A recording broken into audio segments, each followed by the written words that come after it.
verset 40 qu'on va faire ensemble.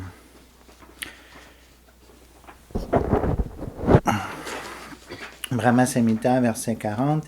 Yasya prabha prabhavato jagananda koti koti shuhashesha vasudha adi vibhuti binam tad brahmaniskalam anantam hashesha bhutam govindam adi purusham tamaham bhajami. On fait encore. Yasya prabha prabhavato jagananda koti koti shuhashesha vasudha adi. Pas facile, hein?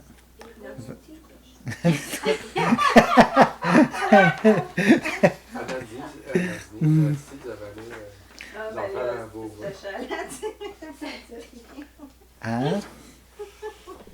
Non, mais on aura deux versions. Oh, ça serait le fun. Ok, dis-les toutes seules d'abord. Non, mais elle est trop loin, là. Approche-toi un petit Bon, on va recommencer. peu. OK.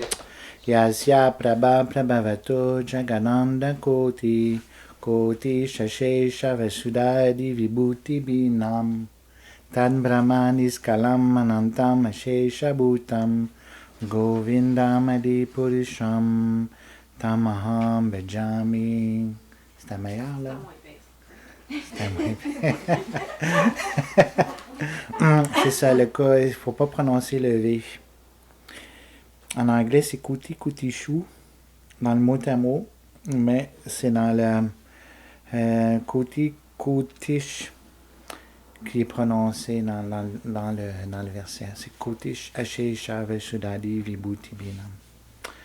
Alors, c'est un pas facile. Traduction. J'adore Govinda, l'enseignant originel, doté d'une puissance illimitée. La radiance éblouissante de sa forme transcendantale constitue le Brahman impersonnel, non différencié, infini, absolu, impénétrable, complet et omniprésent, qui illumine les innombrables planètes de l'univers matériel, chacune avec ses opulences propres. Alors, c'est une des très, très belles prières, très importantes, de la Brahma Samhita, où on glorifie l'absolu dans son aspect impersonnel.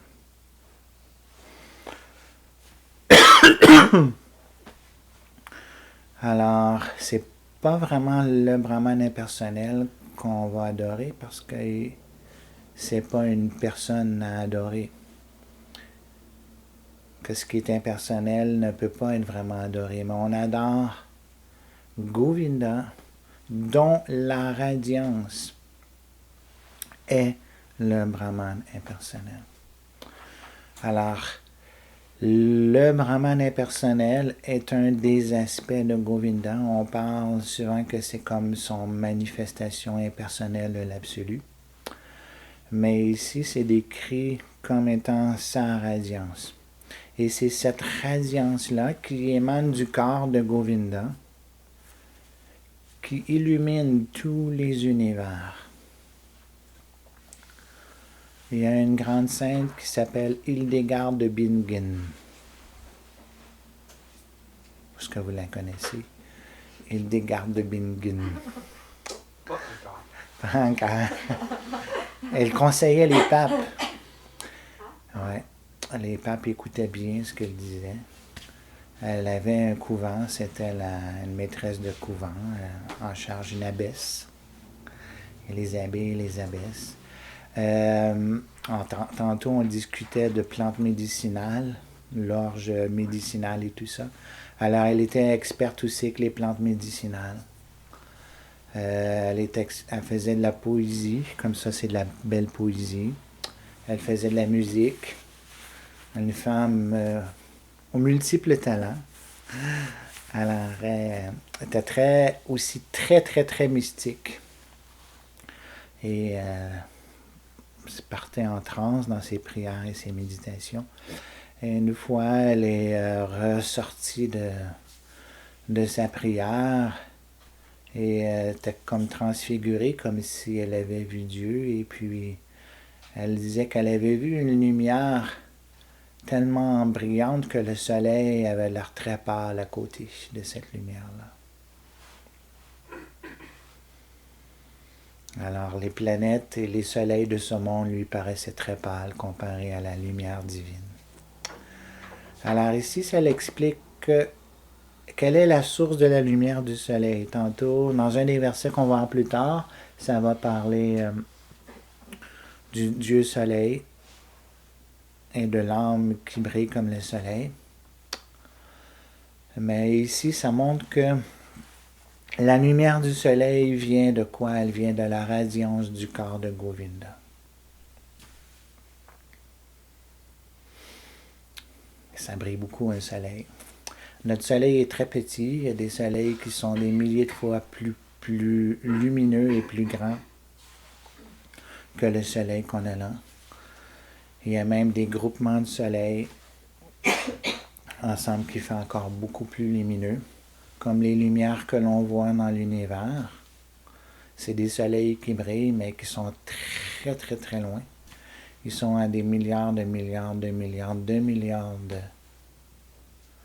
kilomètres. La plupart des étoiles qu'on voit très loin, c'est les étoiles telles qu'ils existaient il y a plusieurs milliards d'années. On n'a pas la photo de tels qu'ils sont, on les voit tels qu'ils étaient il y a plusieurs milliards d'années. Parce que cette lumière-là, ça prend des milliards d'années de se rendre à nous. Imaginez-vous comment c'est loin. C'est très, très, très loin. Puis, comme la lumière du soleil, ça prend 11 secondes pour se rendre à nous, à la vitesse de la lumière. C'est quoi la vitesse de la lumière? Oui. 3 fois 10 exposant 8 mètres à la seconde. Ça veut dire comme 300 millions de mètres à la seconde. Si tu vas à cette vitesse-là sur l'autoroute, ils peuvent pas te pogner. Grand risque d'accident. Ils peuvent pas te pogner à cette vitesse-là. tu verrais ça. Tu te promènes sur l'autoroute, puis c'est marqué maximum 300 millions de kilomètres à la seconde. Ça, c'est une grande joke parce que la loi de Maxwell, il n'est pas dans les Védas. Je pense que ça doit être un Anglais d'Angleterre. Sur les ondes électromagnétiques, c'était que la vitesse de la lumière ne peut pas être dépassée. On ne peut pas aller plus vite que cette vitesse-là. Et puis Einstein a basé toutes ses théories là-dessus. Il s'imaginait, oui, mais qu'est-ce qui se passe une fois qu'on va à la vitesse de la lumière? C'était ça qui se posait comme question. Puis là, il se disait, supposons que je suis dans un train qui va à la vitesse de la lumière, puis là, si j'allume une lumière, est-ce que ça va aller 2 fois plus vite? Alors, il se posait plein de questions comme ça, Einstein, et c'est comme ça qu'il est devenu un grand scientifique. Alors, si vous voulez vous poser de grandes questions, comme ça. Alors, on les voit de très, très, très loin. Alors, ces lumières-là sont très, très puissantes, ça brille longtemps. Alors, toute cette lumière-là, qui illumine, ici, on a ici, là, Vyasya Prabha Prabhavatu. Cette Prabha c'est l'effulgence, cette effulgence-là, elle vient de Prabhavatu. C'est très logique, hein? Prabhavatu, ça veut dire la source du Prabha. Celui qui possède cette effulgence-là. Alors, l'effulgence vient de la source de l'effulgence. Et cette source de cette effulgence-là, c'est Govinda. Les impersonnalistes, ils vont dire que la réalité ultime, c'est comme une effulgence, une brahmane sans personne, et la personne n'est qu'une manifestation de cette effulgence-là. Ils vont dire le contraire, la Brahma Samhita. Mais là, si on utilise la logique, comment avoir une lumière sans source de lumière? Très difficile.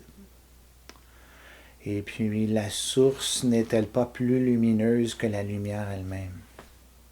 Comme là, on voit les lumières qui viennent des galaxies. La source qui est la galaxie elle-même est encore plus lumineuse que ce qu'on peut voir. Parce que nous, on la voit à quelques milliards d'années. Comme on voit des lumières, on voit des choses de planètes qui sont peut-être éteintes. Comme notre Soleil n'est pas éternel, dans 5 milliards d'années, il va s'éteindre notre Soleil, à peu près. Ça ne dure pas toujours, c'est comme une fournaise qui marche à la fusion d'hydrogène. Mais quand il n'y a plus d'hydrogène à fusionner, la fournaise ne marche plus.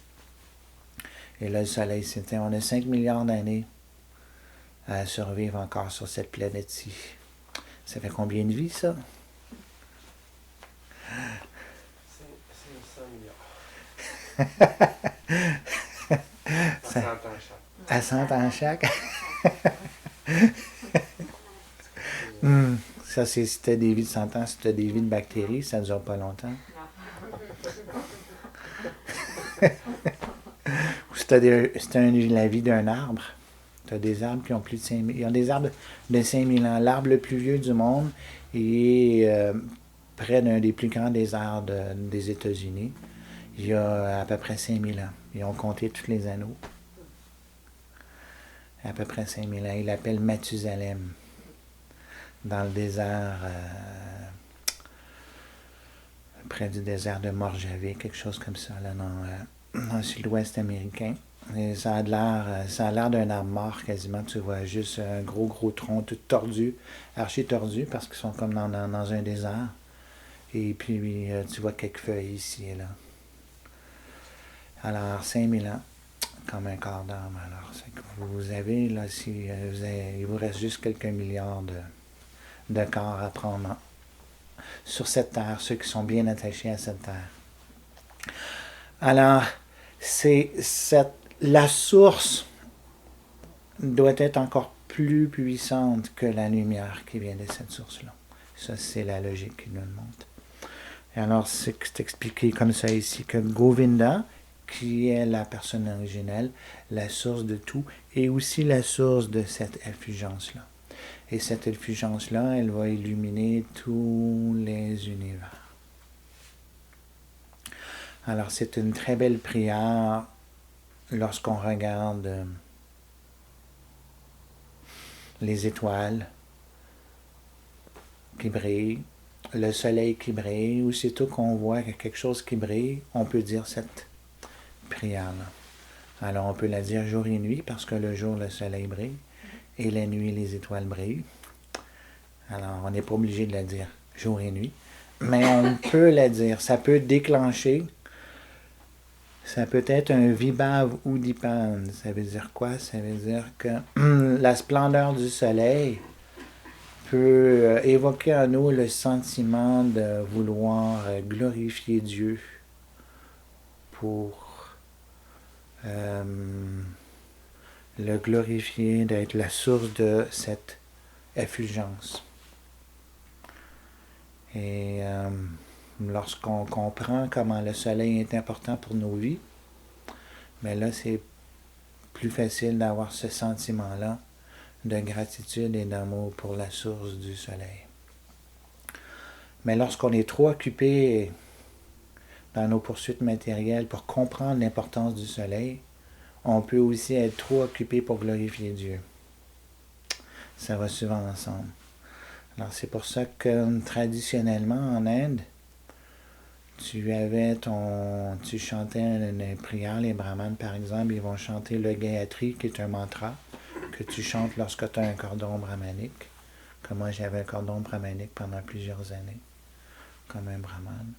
Puis là, tu as ton cordon, et puis là, tu prends ton pouce, tu enroules autour de ton cordon, et puis là, tu chantes un mantra 10 fois, en calculant, en bougeant comme ça. Tu pars d'ici, 1, 2, 3, 4, 5, 6, 7, 8. Je vous donne des secrets. Elle a du compte jusqu'à 10. C'est facile de se mêler. Je ne vous redonne pas le secret parce que je ne vous donne pas l'initiation du mantra. Alors ça, c'est un mantra que tu fais au Trisandhya, ça veut dire aux 3 points de jonction du soleil. Avant que le soleil se lève, au milieu où le soleil est à son plus fort, et à la fin, lorsque le soleil se couche. C'est les 3 sandhyas, les 3 jonctions de la journée. Et puis le mantra est beaucoup basé sur le même principe ici. Sur Dieu qui est la source de toute l'effulgence. Alors tu t'habitues à voir Dieu à travers le soleil. Tu t'habitues à glorifier Dieu à travers la gloire de son effulgence.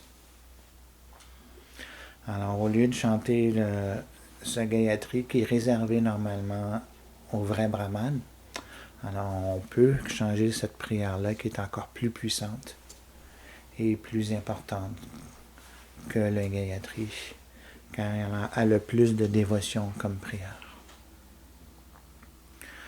Alors, c'est une façon de bien glorifier Dieu.